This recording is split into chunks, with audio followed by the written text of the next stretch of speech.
first year PhD students of Azerbaijan University of Languages, and I'm also T alumni. So today,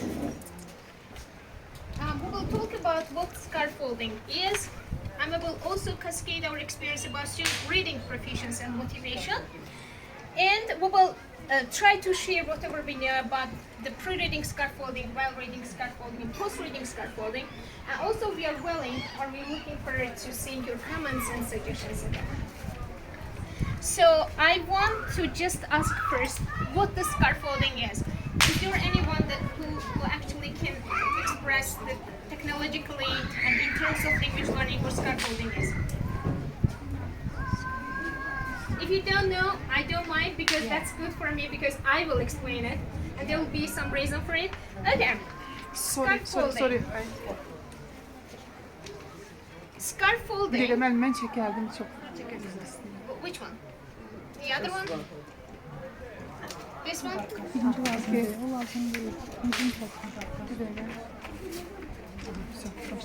Buyurun. Sorry. So I'm going to do it one by one. Continue please. Scaffolding, that is what you can see right here, that is outside the building. It is help all the workers to work on it without any hesitation of falling down, because they think that they will overcome the fear of falling down. So if we take that domain and put it into language learning and teaching, we can say that we can actually express ourselves as a teacher, the scaffolders, because we will do the function of this scaffolding for our learners. So for that metal bars, we will actually take that domain and put it in English learning, and we will say, okay, as English learners, we're teachers, taking the class profile and taking into consideration all the level of the students, we will tailor the lesson accordingly. So for scaffolding, before starting the scaffolding, we will say, okay, the first we should identify. Do you want to come? We have no place. You have no place. That's the last place that you can come.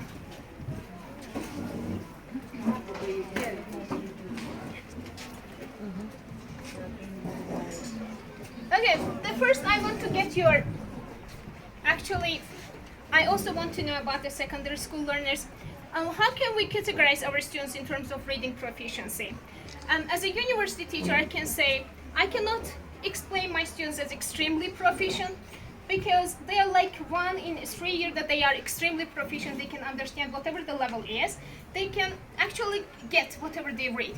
But somewhat proficient students we have, like up to 60% we have somewhat proficient students, but mostly emerging.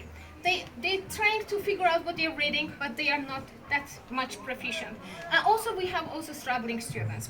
And as a secondary school teachers, what do you think? How can you categorize your students? Do you think that they are extremely proficient, somewhat proficient, or emerging or struggling? How can you say? Do you think that they are proficient enough? No. No?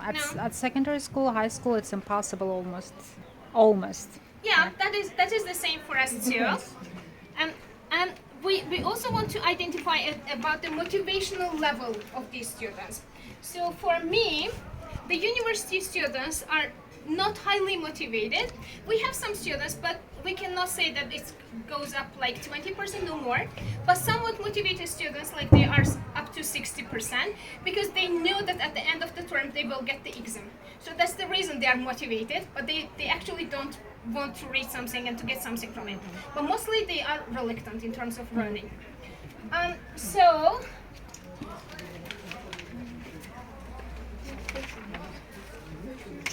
but why they don't want to read? Why they don't want to read? Because they don't know why we read as humans. We read, as we know, make the sense of the world around us. Every day we read the news, we know globally what's going on. And also we read to perform everyday tasks like recipes and bills and road signs. Also, we want to read to enrich our lives, especially today, which is the terms of globalization is going on around the world. And we should know the people and the global understanding and the history and cultural related relationships. So Those are all we should actually teach our students, that they should only understand these stages, the first three, which is really important for them. So probably that will help them to learn more. So the other question is, why do students struggle for reading comprehension? Because they lack the background knowledge. Probably the topic of the reading that is really challenging for them. They have never ever read such kind of things related to it. And also they have some vocabulary difficulty, because as second language learners, we also have some problems. Even if we have teachers and instructors, we always have difficulty with vocabulary. So that is the same for our students as well. Also, they lack reading internally. So what's internally? Because they cannot reflect back. So they cannot understand whatever they are reading. So that's the difficulty for them. That's the reason the first thing we should begin to teach them from beginning upside back.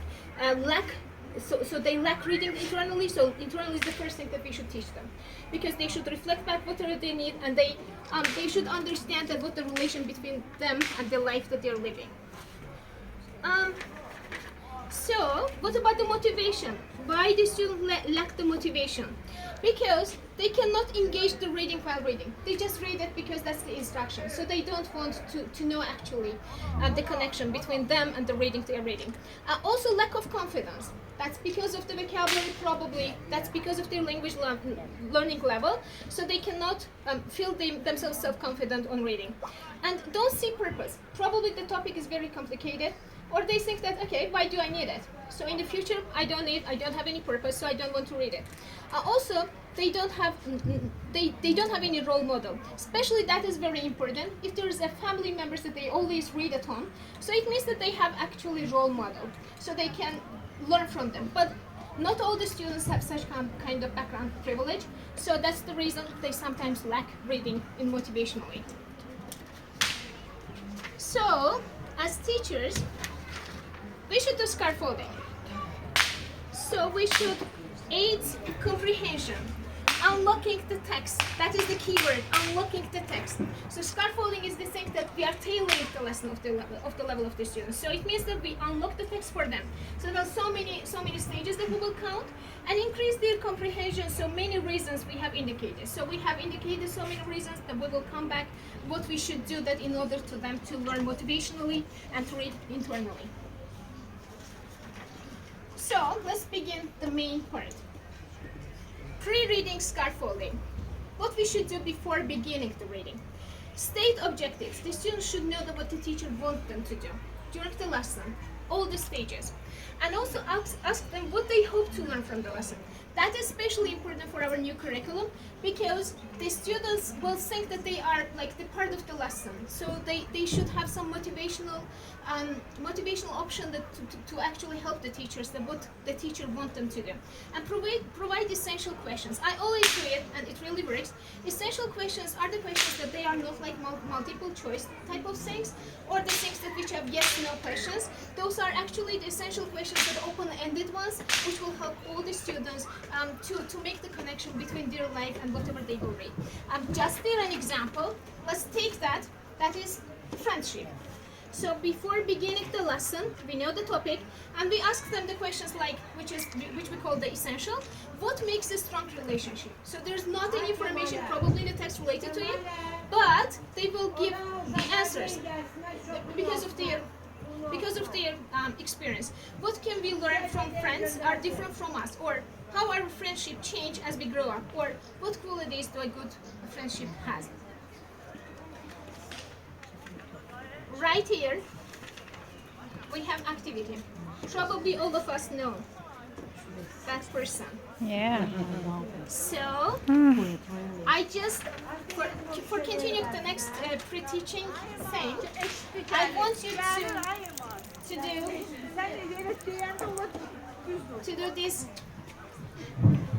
to read these sentences. Please, can you yourself read the sentence and reflect back for a minute that if you can understand the sentences or not.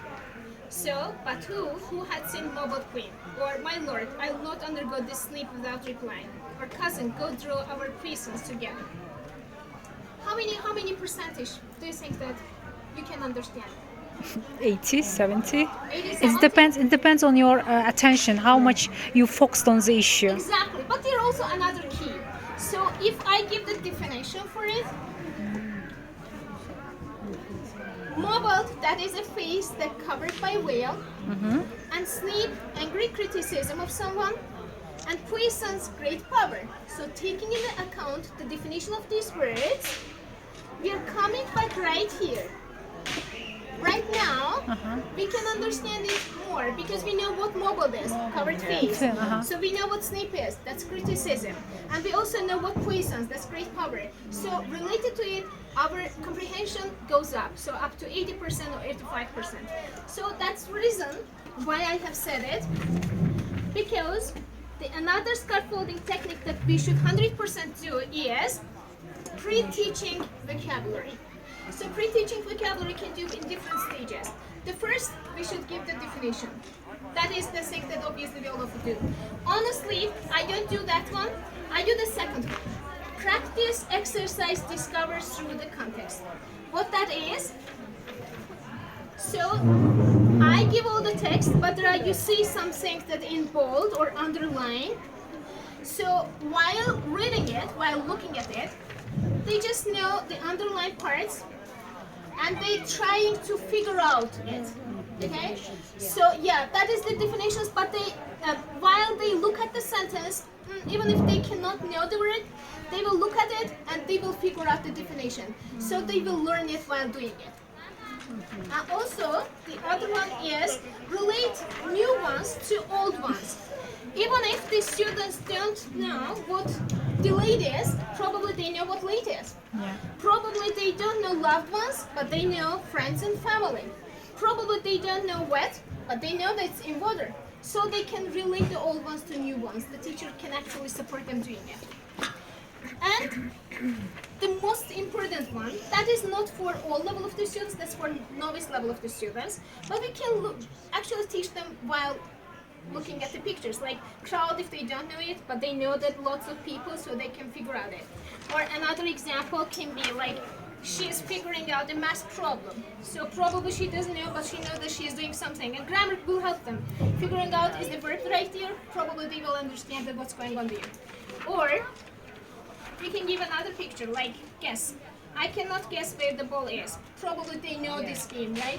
Okay, then they will understand what the guess is. Or another one is right there. So an adult elephant is huge. Small car, but huge elephant. Probably we can understand, figure out the meaning. And the other scaffolding technique that we should do is make connection to prior knowledge and encourage connection between both personal and academic knowledge. As teachers, that actually helps us a lot.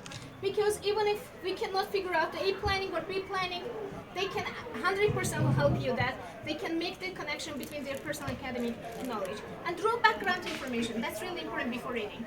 Because they can give you like some background information, they will form the text up to 40% before reading it.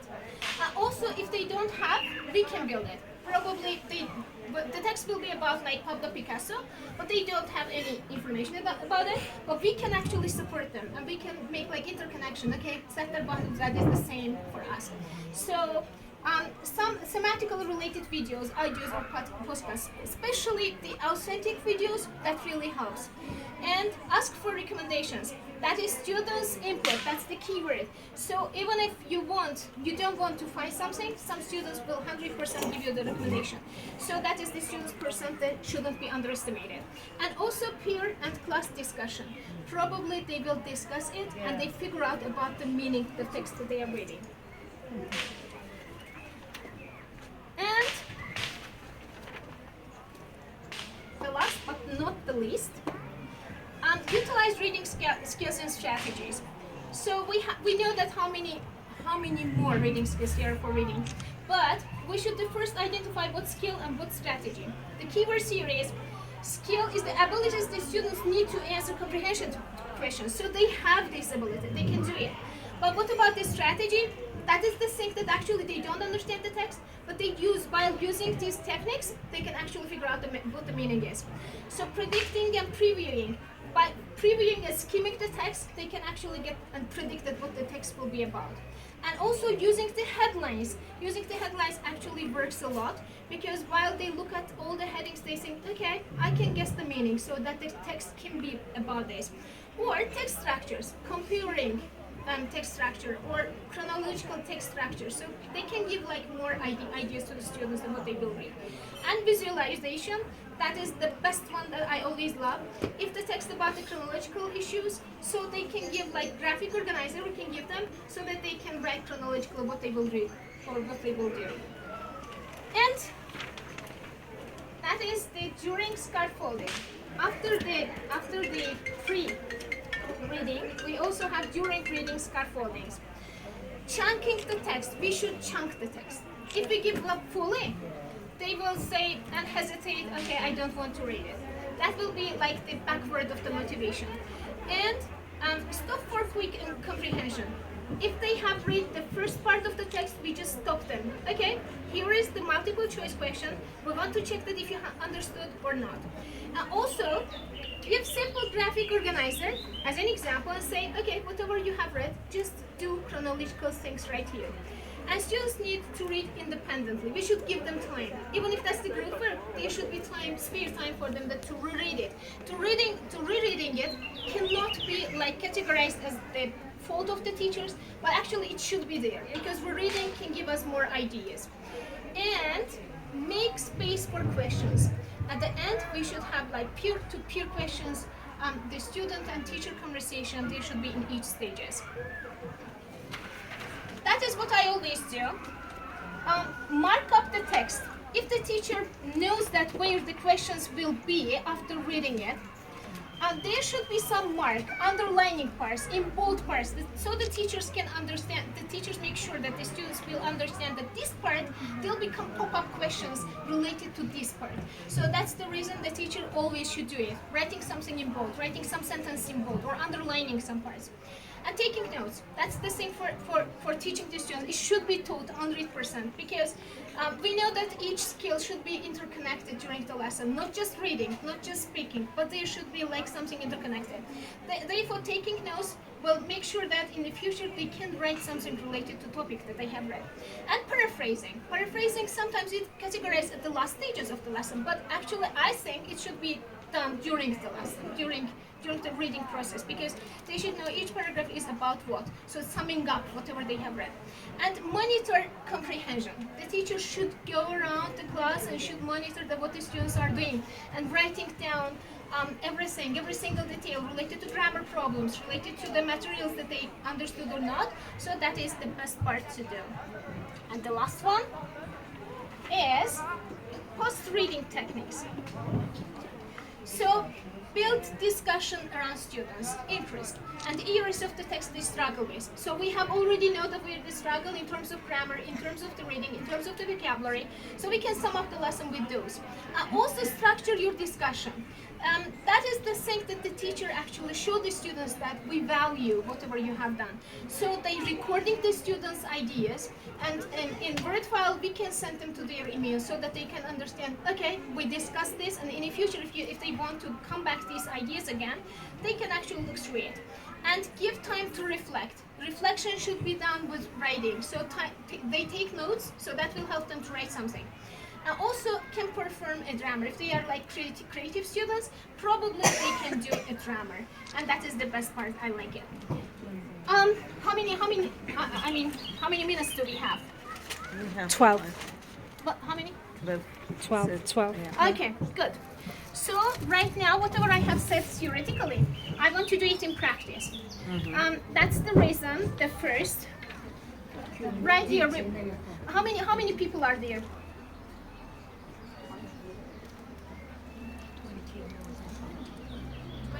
20. Good.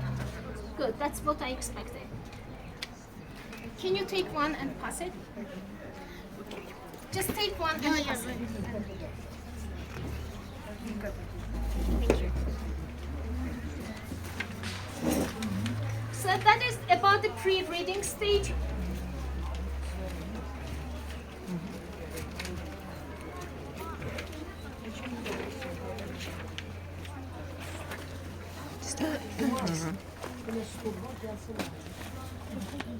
Naime orada stol var, isteseniz oraya gidebilirsiniz.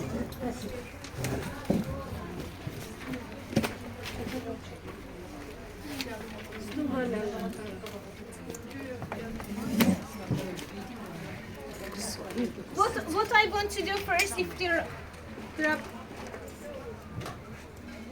is there any person who hasn't? Okay, so the first will begin with the first one. So that is the essential questions. The topic, what the topic will be about, we will figure out from these questions. So can you guess what the text will be about? Yes, 100%, because there's so many questions related to the bridges right here. So what we want the students to do, they just begin to discuss. So I want you in group, just present ideas in 2 minutes for each group. Probably 4 or 5 can make the group in there. Just an ideas.